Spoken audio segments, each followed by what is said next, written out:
எல்லாருக்கும் வணக்கம். என் பேர் தங்கராஜ் ஆனந்த், சாய் எலைட் இந்தியாவோட ஃபவுண்டர். இப்போது லாஸ்ட் வீடியோவில் வந்து இண்டஸ்ட்ரி 6 பற்றி பார்த்துருந்தோம். இப்போ இண்டஸ்ட்ரி 6 டு இண்டஸ்ட்ரி 7 கன்வர்ஷன் ஃப்யூச்சரில் எப்படி இருக்க போகுது அப்படின்ற ஒரு கான்செப்ட் தான். இதில் வந்து உலகம் இது வரைக்கும் இல்லாத வேகத்தில் மாறிக்கிட்டு இருக்குது. இயந்திரங்கள் அறிவு பெற ஆரம்பிச்சிருச்சு. ஆட்டோமேஷன் மனுஷனோட ரிப்பீட்டட் திரும்பி செய்ய வேண்டிய வேலையில் வந்து மாற்றிக்கிட்டு இருக்குது. ஆர்டிஃபிஷியல் இன்டெலிஜென்ஸ் ஒவ்வொரு துறையிலும் நுழைஞ்சிக்கிட்டு இருக்குது. மருத்துவம், இல்லை தொழில்நுட்பம், பயாலஜி, ஜியாலஜி, அஸ்ட்ராலஜி எல்லா துறையிலையுமே வந்து ஏஐ உள்ள நுழைஞ்சிட்டு இருக்குது. ஆனால் இன்னும் ஒரு கேள்வி மட்டும் மனுஷ சமுதாயத்தில் முழங்கிட்டு தான் இருக்குது. எதிர்காலத்தில் மனுஷன் மதிப்புள்ளவனாக இருப்பானா, அதை மதிப்புள்ளவனாக மாற்றணுன்னா என்ன பண்ணணும் அப்படின்ற ஒரு கேள்வி இருந்துகிட்டு இருக்குது. கடந்த வருஷம் மெடிடேஷனில் போயிருந்தேன். என் மனசுக்குள்ளே ஒரு பவர்ஃபுல் ஃப்ளாஷ் வந்தது. எதிர்காலத்தில் இருக்க ஜென்ரேஷன் டெக்னாலஜியை மட்டும் கற்றுக்கிட்டா போதாது. அவங்க வந்து ஸ்ட்ராங் மைண்ட் தேவை. அது வந்து மைண்ட் செட்டும் இருக்கணும், மைண்ட் பவரும் தேவை. ஸோ அது வந்து டீப் ஃபோக்கஸ் தேவை, எமோஷனல் இன்டெலிஜென்ஸ் தேவை. அதற்கு மேலாக மனித உணர்வு, மனித சக்தி தேவை. இன்னொரு தான் சாய் எலைட் இந்தியா வந்து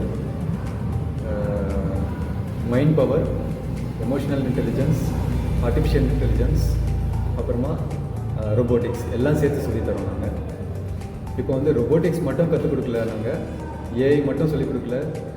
மனுஷ மனசை எப்படி கண்ட்ரோல் பண்ணணும், எனர்ஜியை எப்படி ஃபோக்கஸ் பண்ணணும், டெக்னாலஜியும் மைண்ட் பவரையும் எப்படி பேலன்ஸ் பண்ணணும், அந்த விஷயத்தை பற்றிலாம் நாங்கள் இப்போ லேட்டஸ்ட்டாக நம்ம ஸ்டூடெண்ட்ஸுக்கெலாம் வந்து அதை தான் சொல்லி கொடுத்துட்ருக்கோம். ஃப்யூச்சர் ஜென்ரேஷனை வந்து மைண்ட் பவரை வச்சு ஃபோக்கஸ் பண்ணாங்கன்னா இண்டஸ்ட்ரி 7 வந்து பிரம்மாண்டமாக வரும். அதுவும் இந்தியாவில் வந்து மைண்ட் பவருக்கு ஈஸியாக பில்டப் பண்ண முடியும். அதை தான் நான் ஒரு இதுவாக வச்சுட்ருக்கேன். ஸோ இப்போ இண்டஸ்ட்ரி 1 வந்து ஸ்ட்ரீம் பவர், நீராவியை வச்சு உருவானது.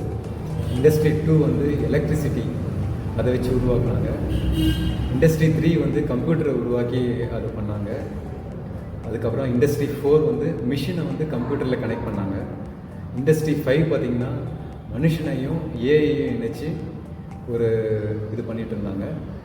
இப்போ லாஸ்ட்டாக இண்டஸ்ட்ரி 6 இப்போ போயிட்டுருக்கு. அது வந்து மனித உணர்வையும் டெக்னாலஜியையும் இணைக்க ஆரம்பிச்சிருக்காங்க. அது வந்து இண்டஸ்ட்ரி 7க்கு ஒரு நெக்ஸ்ட் ஸ்டெப்பாக அது உருவாகும். இண்டஸ்ட்ரி 6 நல்லா சக்ஸஸ்ஃபுல்லாக வந்ததுக்கப்புறம் இண்டஸ்ட்ரி 7 வந்து பயங்கர டிராஸ்டிக்காக வரப்போகுது. அது வந்து மனுஷ அறிவையும் செயற்கை நுண்ணறிவையும் மனித உணர்வையும் ஒன்றா இணைக்க போகுது. இது வந்து ஃப்யூச்சரில் வரப்போகிற ஒரு மிராக்கிள். எல்லா வெற்றிகளுக்கு பின்னாடியும் 4 அடிப்படை சக்திகள் இருக்குது. ஒன்று வந்து எனர்ஜி, உங்களோட உயிர் சக்தி, உங்களோட ஃபோக்கஸ், அப்புறம் உங்களோட மென்டல் ஃப்ரீக்வன்சி. இதுதான் நமக்கு எனர்ஜி, சக்தி.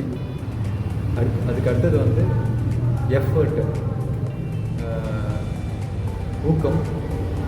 இது ஊக்கம் இருக்கணும்னா டிசிப்ளின் தேவை, கமிட்மெண்ட் தேவை, கண்டினியூஸாக hard work and smart work தேவை. முயற்சியுடையார் இகழ்ச்சி அடையான்னு நீங்கள் கேள்விப்பட்டிருப்பீங்க. அந்த hard work with smart work கலந்துருக்கணும். அதுக்கப்புறமா எஃபர்ட் முடிஞ்சதுக்கப்புறமா விக்ட்ரி ஆட்டோமேட்டிக்காக தானாக வரும்.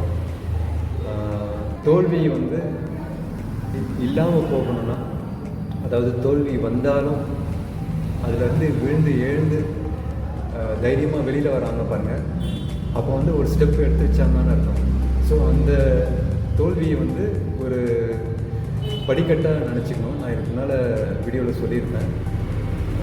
அவமானங்கள், தோல்விகள் எல்லாமே வந்து நம்ம வெற்றியோட படிக்கட்டுகள்னு சொல்லிட்டு, அதான் இந்த தோல்விகள் வந்து ஃபேஸ் பண்ணி அந்த தோல்வியிலேருந்து ஏதாவது ஒன்று கற்றுக்கிட்டு அடுத்த சைடு அதை வரும்போது அடுத்து பவர்ஃபுல்லாக வரணும். நீங்கள் அதுக்கு வந்து இன்ஃப்ளூயன்ஸ், அப்போது இந்த விக்ட்ரி வரும்போது உங்களுக்கு இன்ஃப்ளூயன்ஸ் ஆட்டோமேட்டிக்காக வரும். இன்ஃப்ளூயன்ஸுன்றது வந்து தாக்கம்.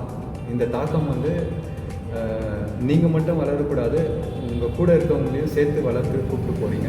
ஏன்னா நீங்கள் போகிற புது இன்ஃப்ளூயன்ஸுன்றது என்னன்னாக்கா, நீ வளர்ந்து இன்னொரு வாழ்க்கையை மாற்றும் சக்தி. அதாவது இன்னொருத்தரோட வாழ்க்கையவே நீங்கள் மாற்றிடுறீங்க. ஸோ அது எப்படின்னாக்கா உங்களுக்கு நீங்கள் வந்து ஒருத்தருக்கு ரோல் மாடலாக இருப்பீங்க, லீடராக இருப்பீங்க.